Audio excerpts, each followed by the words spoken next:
Maxim 18. 10 men eat at the table, but 2 dogs will contend for 1 piece of carrion. A greedy person will stir,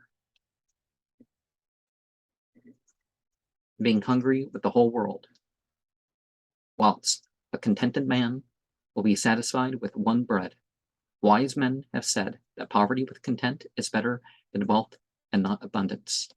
And my grandfather, for my one grandfather, for I think most of the time I knew him, had kept strict attention to his diet.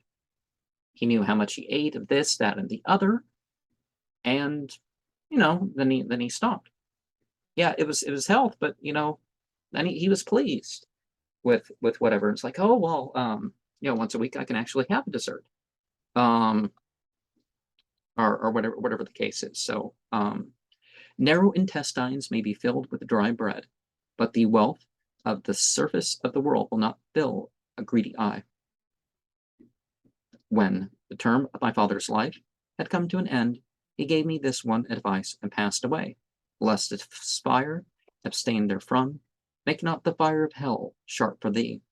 In that fire, the burning thou wilt not be able to bear. Quench this fire with water today,